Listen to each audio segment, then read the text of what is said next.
সিজারে আবার কিসের কষ্ট, শুধু পেট কাটে, এমনটাই শোনা যায় মানুষের মুখে। আরে 7টা পর্দা কেটে বেবিটাকে দুনিয়ায় আনতে হয়, আধা ঘন্টার মধ্যে 3টা স্যালাইন শেষ হয়। মোটা সিরিঞ্জে দেওয়া মেরুদণ্ডে সেই ইনজেকশনটা সারাটা জীবন কষ্ট দেয়।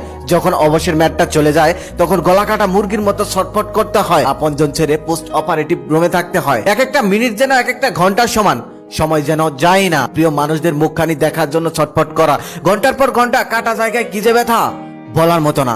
তার সাথে খিচুনি, নিথর দেহে থরথর কাঁপুনি, হাতে ক্যানোলায় স্যালাইন তো চলছেই, অন্যদিকে গলা শুকিয়ে কাটকাট, অথচ এক ফোঁটা পানিও দেওয়া হয় না, কারণ 24 ঘন্টার আগে নিয়মে নেই। পৃথিবীর সব থেকে বড় ভয় কি জানেন? মৃত্যুর ভয়। তেলাপোকা দেখে ভয় পাওয়া মেয়েটি যখন অপারেশন থিয়েটারে যায় তখন সে মৃত্যুর ভয়টাই পায়। সে ভাবে আজকে আমার জীবনের শেষ দিন। তারপরে সে কান্নাকাটি করে আল্লাহর কাছে এই দোয়াটাই করে, আল্লাহ আমার যাই হোক না কেন, তবে আমার সন্তানটা যেন ভালো থাকে। আবার সে এটাও ভাবে আমি না থাকলে আমার স্বামী সন্তানকে ভালোবাসবে কে। তাই মাকে কখনোই কষ্ট দিও না। মনে রেখো, তুমি যদি পুরো পৃথিবীর মানুষের কাছে ভালোবাসা হেরে যাও তাহলে মায়ের ভালোবাসাটা মিলিয়ে দেখো, তখন দেখবে পৃথিবীতে ভালোবাসা বলতে কিছু আছে।